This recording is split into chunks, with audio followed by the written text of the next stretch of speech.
कर्तव्य क्या है। जो उपासक या भक्त भगवान की प्राप्ति के मार्ग में चला है, उसमें ये 5 बातें जब तक ना आवे तब तक कभी किसी को उपदेश ना दे और शिष्य ना बनावे।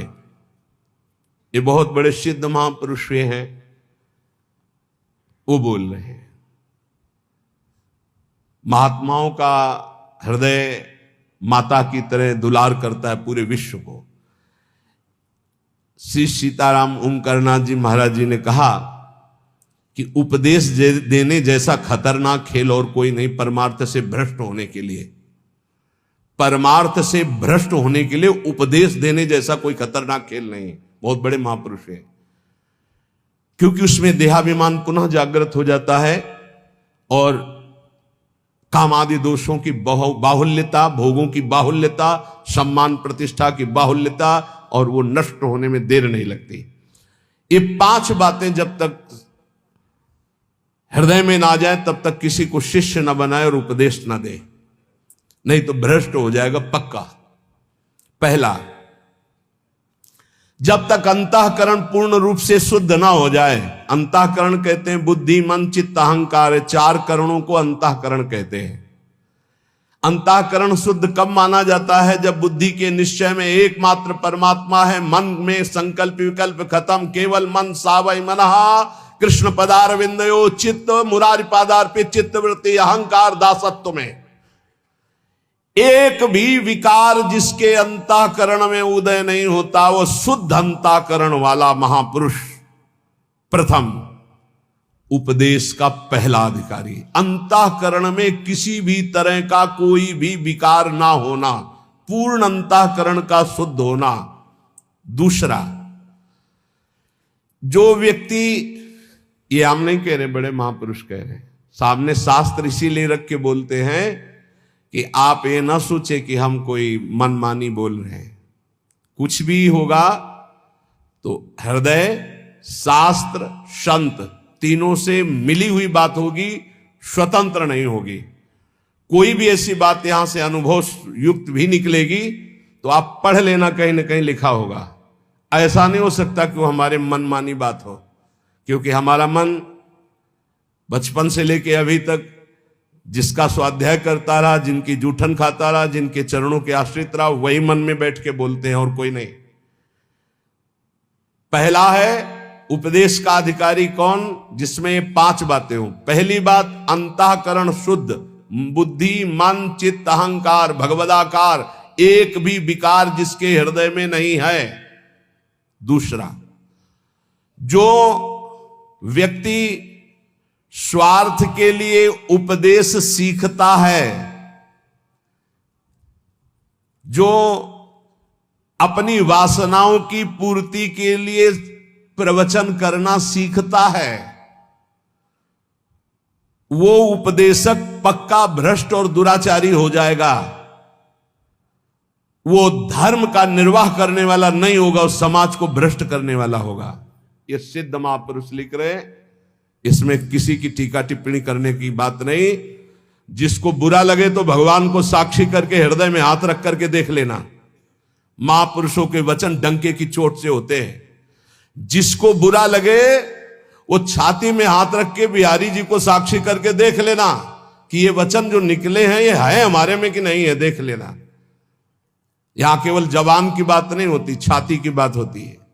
जो व्यक्ति स्वार्थ पूर्ति के लिए, अर्थ प्राप्ति के लिए, वासनाओं की पूर्ति के लिए प्रवचन सीखता है, उपदेश सीखता है, दूसरे को उपदेश करता है, वो उपदेशक दुराचारी हो जाएगा, भ्रष्ट हो जाएगा, धर्म को नष्ट करने वाला बनेगा। तीसरा, जिसने अपनी वाणी में सत्य का अनुष्ठान नहीं किया, जिसने अपने आत्मस्वरूप का बोध नहीं किया, जिसकी वृत्ति निष्काम नहीं हुई, जो जगत से भगवत भाव रूप से संबंध नहीं की, वो बड़े से बड़ा विद्वान भी भ्रष्ट हो जाएगा। वो बड़े से बड़ा विद्वान भी भ्रष्ट हो जाएगा। ये देख लो, जिसके वाणी में सत्य नहीं, जो आत्मस्वरूप का बोध प्राप्त नहीं किए, जिसकी बुद्धि में निष्कामता नहीं, जो चराचर जगत में भगवत स्वरूप का भाव नहीं किए, वो बड़े से बड़ा विद्वान भी पतित हो जाएगा। चौथा, उपदेशक ब्रह्म विद्या और निदिध्यासन दोनों साथ में, अर्थात शब्द ब्रह्म का ज्ञान और परब्रह्म की अनुभूति दोनों। जो शब्द ब्रह्म का ज्ञान और परब्रह्म की अनुभूति से युक्त होगा, उसमें अमानिना मान देना, निर्माणता सबसे बड़ा सद्गुण होगा, निष्कामता उसके स्वभाव में होगी। ऐसा उपदेशक संसार के धर्म की प्रतिष्ठा करके सबको सुख प्रदान करता है। पांचवा, जो स्वयं अपने मन को कृष्णाकार कर चुका है, जो इष्ट के प्रेम में डूबा हुआ है, जिसका केवल इष्ट से दृढ़ विश्वास और संबंध है, जो इष्ट के स्मरण में डूबा हुआ उपदेश करता है, जो दुनिया में एकमात्र परम स्वतंत्र सत्ता श्री भगवान की देखता है, जो सबका परम मंगल करने का उद्देश्य रखकर, केवल उद्देश्य रखकर भगवत चर्चा करता है, उसका उपदेश देना यथार्थ धर्म का प्रकाश करने वाला होगा। ब्रह्मबोध होना शास्त्रों के स्वाध्याय का फल है। भगवत प्रेम होना इस समस्त साधन और भक्ति का यथार्थ फल है। नहीं सो सब धर्म कर्म जर जाऊ, जहां न राम पद पंकज भाव। जब तक प्रभु के चरणों में प्रेम ना हो जाए या तत्वबोध ना हो जाए, तब तक उपदेश नहीं करना चाहिए। ऐसा महापुरुषों का नहीं तो लिखा हुआ है, जो व्यक्ति स्वार्थ के लिए, जो धन के लिए, वासना के लिए, सम्मान के लिए, सुख सुविधा के लिए सीखता है और उसका उपदेश करता है, उसका चरित्र भ्रष्ट हो जाता है। महापुरुषों ने जो कहा है वो अपने अनुभव से कहा है।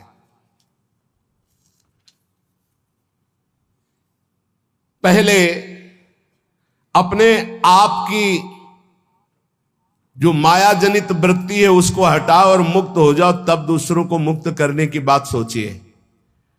पहले अपना कल्याण करो, जग का कल्याण स्वयं होगा। यह शास्त्रीय सिद्धांत है।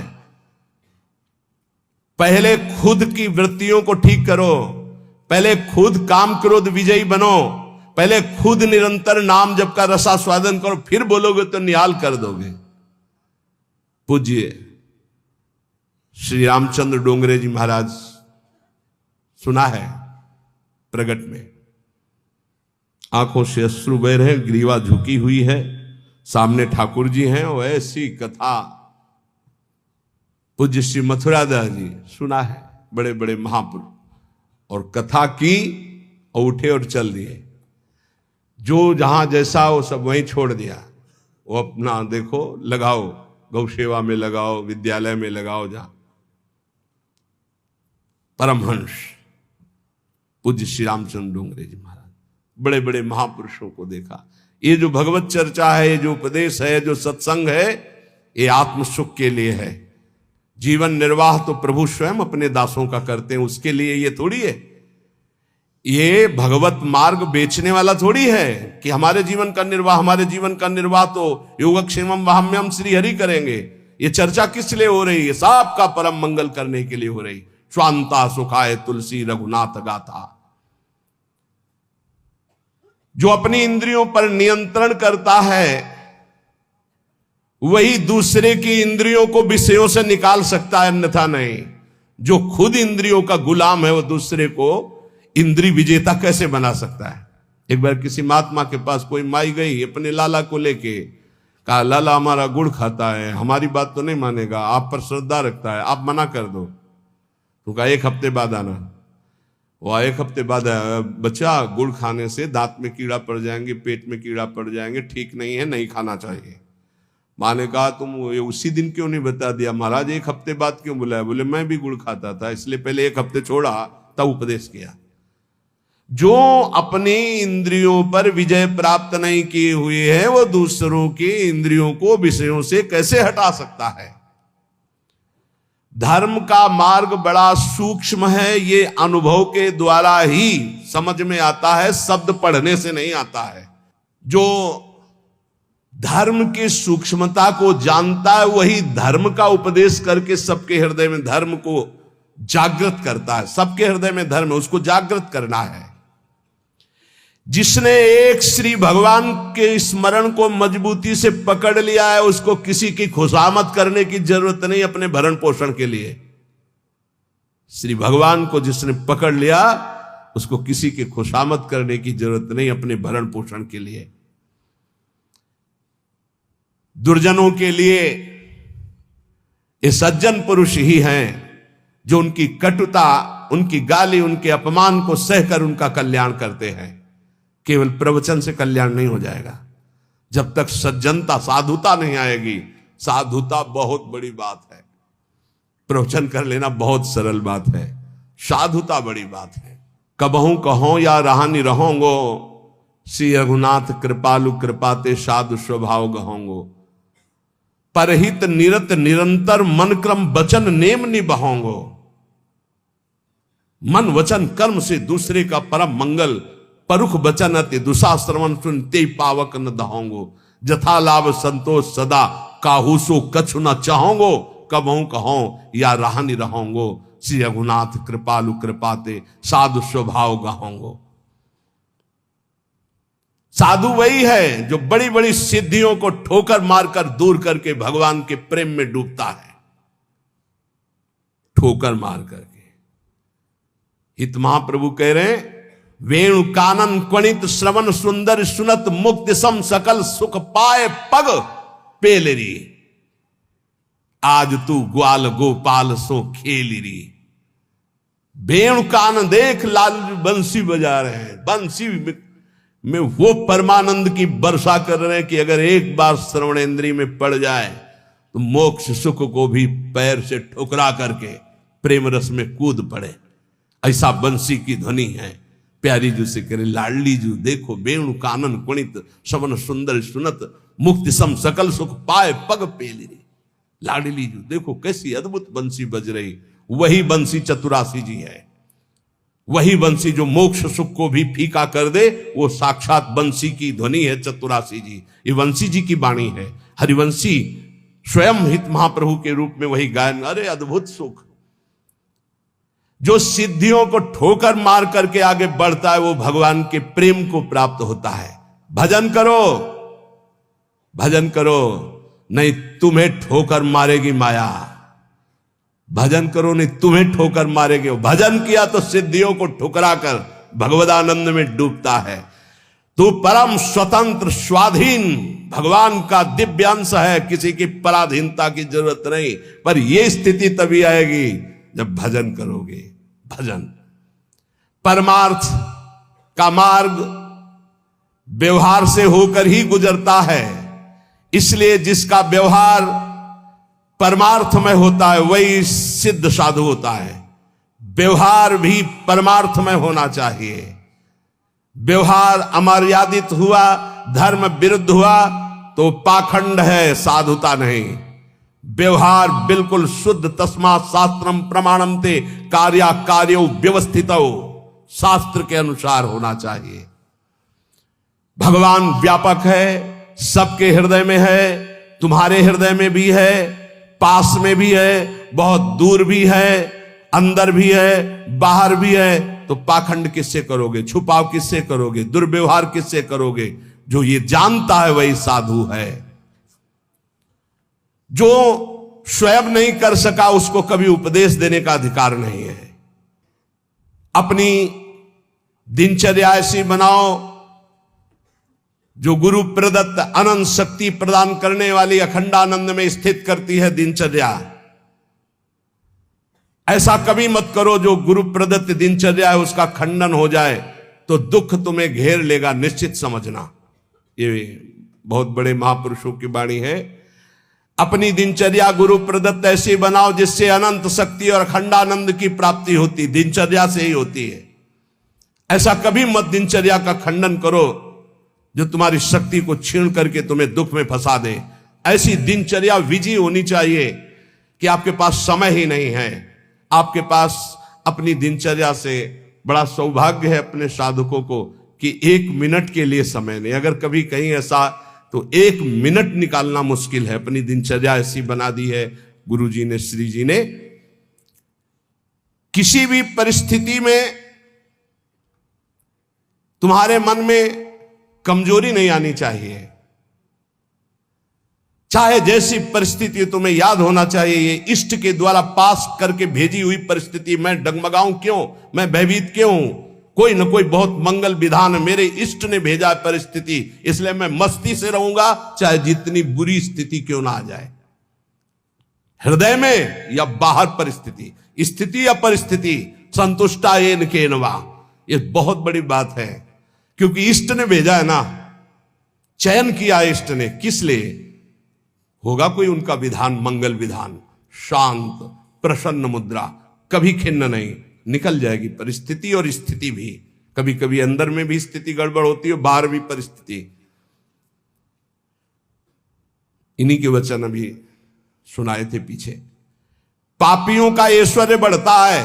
प्रश्नकर्ता को सुन ले ध्यान से, ज्यादातर प्रश्न करते हैं कि धर्म में चलने वाले को बड़े धक्के मिलते हैं, पाप करने वाले बड़े मौज से होते हैं। पापियों का ऐश्वर्य बढ़ता है, स्वीकार करते हैं। क्यों? क्योंकि उनके पुण्यों का नाश किया जा रहा है। तुम धर्म के फल में संदेह मत करना, ये पापियों का जो ऐश्वर्य बढ़ रहा है, इनको जैसे फांसी की सजा देने वाले को अंतिम इच्छा पूरी की जाती है, ऐसे सर्वनाश का खेल इनका शुरू होने वाला है। इसलिए इनके पुण्यों को फटाफट भुगाया जा रहा है, भोग ले। हम तो अपनी भाषा में कहते थे एकांतिक में कि जैसे 4 आदमी 2 हाथ पकड़ के 2 पैर पकड़ के ले जा रहा है, आप कह रहे हो धन्य है, ना लिफ्ट से जा रहा है, ना पैदल जा रहा है, 4 आदमी की गोद में जा रहा है, 8वीं मंजिल पर ले जाए, धन्य उसका। धन्य नहीं है, ऊपर जाके पटकने जा रहे हैं नीचे। अब बताओ, ले जाते समय तो तुम देख रहे हो कि ना लिफ्ट में है, ना पैर से चल रहा है, कितना सौभाग्य है। लेकिन परिणाम पता है आपको, ये 4 लोग उसको ऊपर 8वीं मंजिल में ले जाकर पटकने जा रहे हैं। अब क्या लगेगा? धन्य नहीं लगेगा, बड़ेगा दुर्भाग्य है, मरेगा जाके।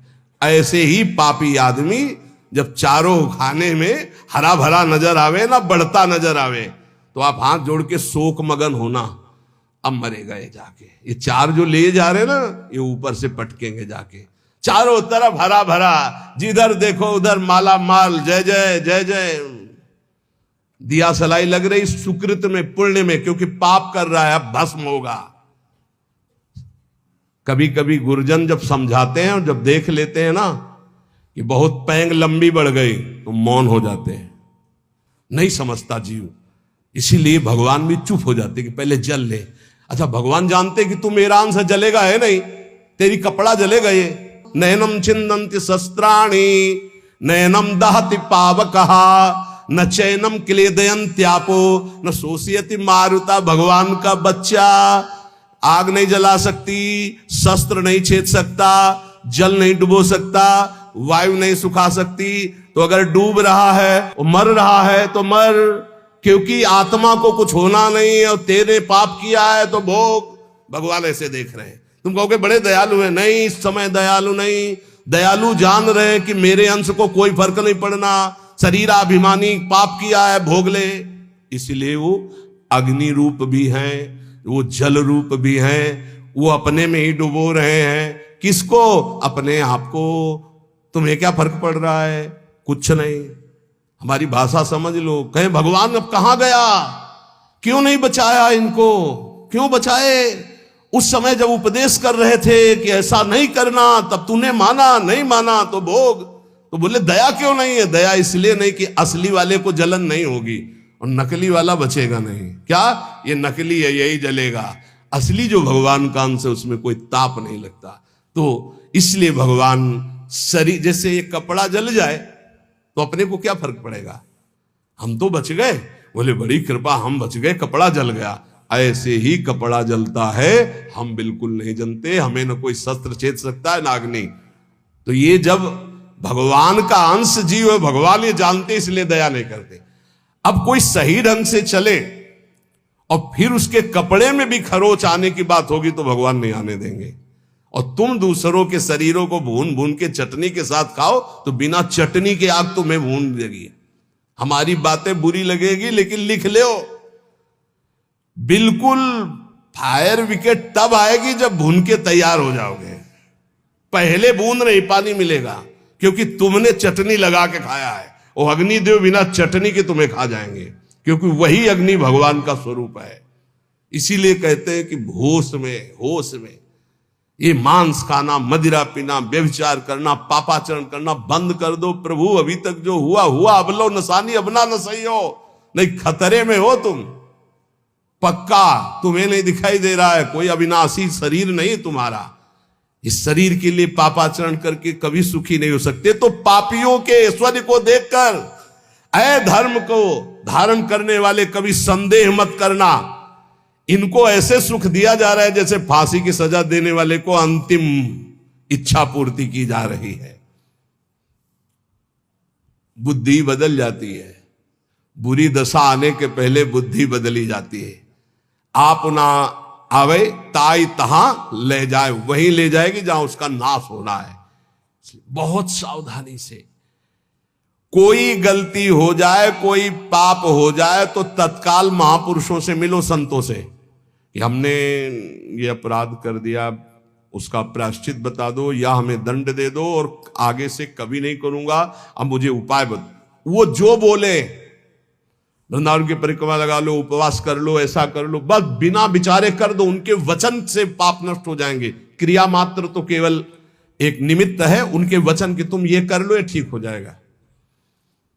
तुम्हारा जीवन नष्ट नहीं हो पाएगा। यदि कोई गलती हो जाए तो उसका प्रायश्चित कर लो। देखो, जो भगवान का भजन करते हैं, कभी भगवान से कुछ मांगते नहीं, उनकी पूरी जिम्मेवारी भगवान स्वयं ले लेते हैं। अगर तुम मांगना ही है तो भगवान से भजन मांगो, भजन कि मेरा निरंतर भजन बनता रहे। तुम अल्पज्ञ हो, भजन के सिवा और जो भी मांगोगे वो धोखा हो जाएगा, कोई लाभ नहीं है। ध्रुव जी को भी बड़ी अशांति हुई थी परम पद मिलने का, अटल पद भी मिलने के बाद। यदि तुम भजन करने वाले हो तो तुम्हारी निंदा होगी पक्का। भीतर ही भीतर जब निंदा हो तो प्रसन्न होना, उससे कभी शत्रुता मत करना, क्योंकि वो निंदा करने वाला कृपा करके भगवत प्राप्ति में जो बाधक पाप है उसको वो ले रहा है। बड़ी कृपा है।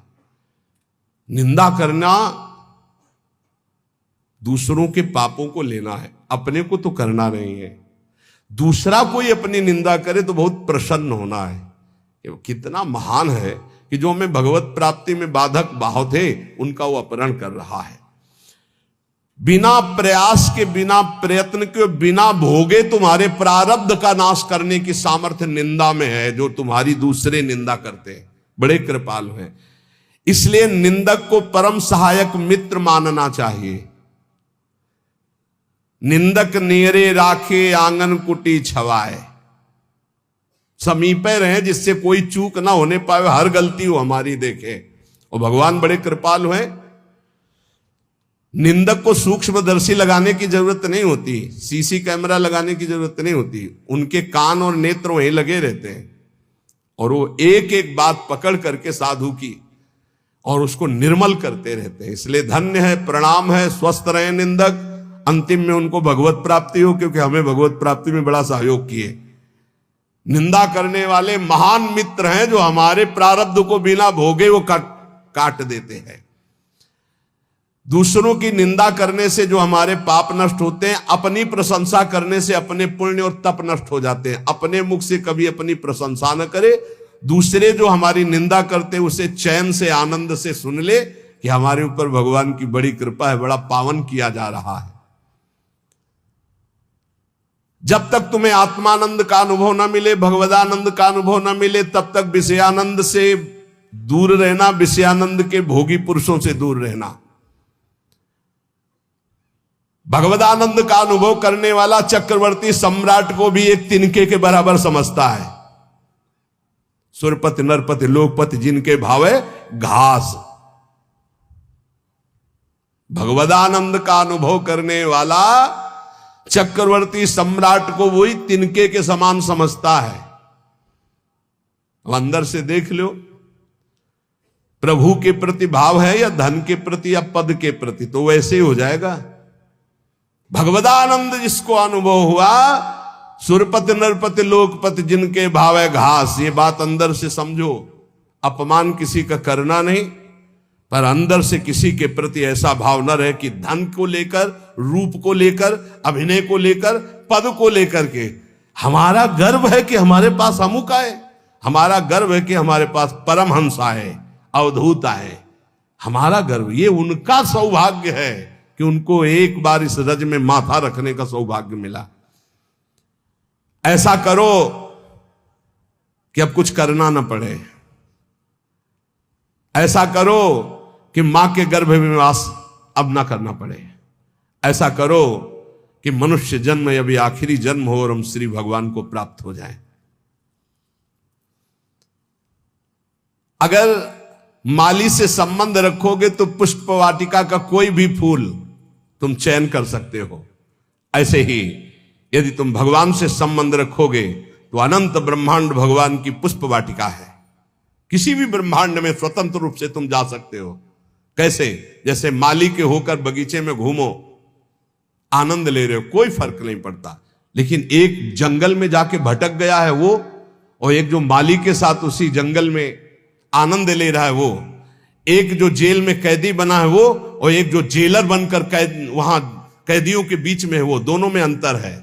अब कैदी बन के नहीं रहना, अब जेलर बन के रहना है। अब भटकना वाला नहीं स्वरूप है, अब मालिक के साथ रहकर भ्रमण करना है, आनंद लेना। अनंत ब्रह्मांड मेरे स्वामी के हैं और स्वामी की स्मृति के साथ कोई भय नहीं। अब ये कर्म बंधनों की जेल में नहीं रहना, ये मनुष्य शरीर पाकर अब स्वतंत्र होना है। ये बात अंदर बैठा लो। विषयी का संग साक्षात काले सर्प के संग के समान समझो। विषयी पुरुष का संग, ये विषयी पुरुष विष के समान है।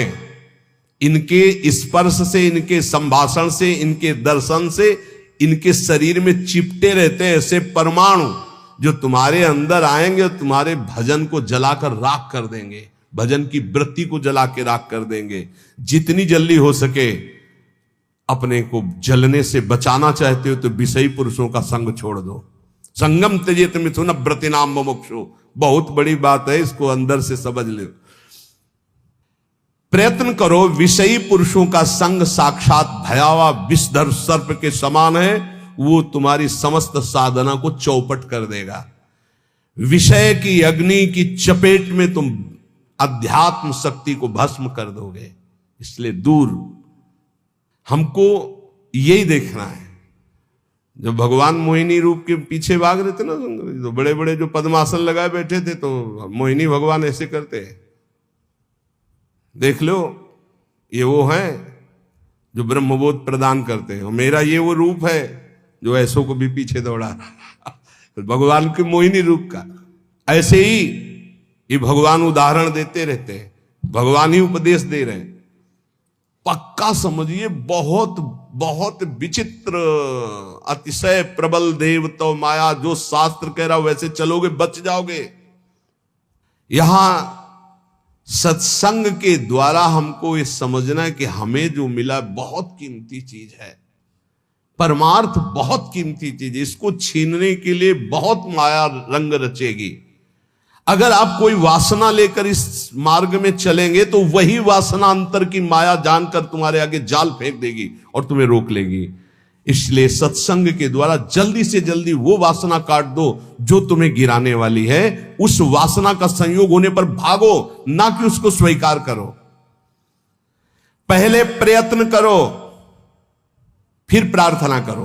पहले बचने की कोशिश करो। जब आपको लगे कि अब गिरा, तो फिर भगवान से प्रार्थना कर दो कि तत्काल मुझे बचा लो। यदि कोई ऐसी विपत्ति आ जाए तो पहले बचने की कोशिश करो, भागो विवेक के द्वारा। अगर नहीं संभल पा रहे तो इष्ट को पुकारो, देर मत करो। विषयी पुरुष का आश्रय और संग आपको नष्ट कर देगा। बहुत बहुत सावधान, बहुत सावधान। मतलब ये भले भजन कम हो, पड़े रहो, भगवान की प्राप्ति हो जाएगी, क्योंकि भरोसे पे पड़े रहने वाला ही महान संत बनता है। लेकिन संग किसी का ना, असंग हो। असंगता बहुत बड़ी सिद्धि है। चाहे गृहस्थ में हो चाहे विरक्त में, अपने को बचाओ। जो आपके सुकृत को, आपके भजन को लूटने वाले लोग हैं, ऐसे लोगों से बचो। सदा इतना तो ज्ञान तुम्हें होना चाहिए कि तुम्हें उचित फंसाया जा रहा है या अनुचित फंसाया जा रहा है। लेकिन अनुचित फंसाने वाले बहुत अमृत जैसे लगते हैं। इस मार्ग में चलने वाले पथिक की बुद्धि ऐसे धोखा देती है, अनुचित फंसाने वाले अमृत जैसे लगते हैं। बहुत बहुत किसी भी गृहस्थ के द्वारा दी हुई सेवा श्री भगवान ने निमित्त बनाकर उसे भेजा है, ऐसे माना जाता है।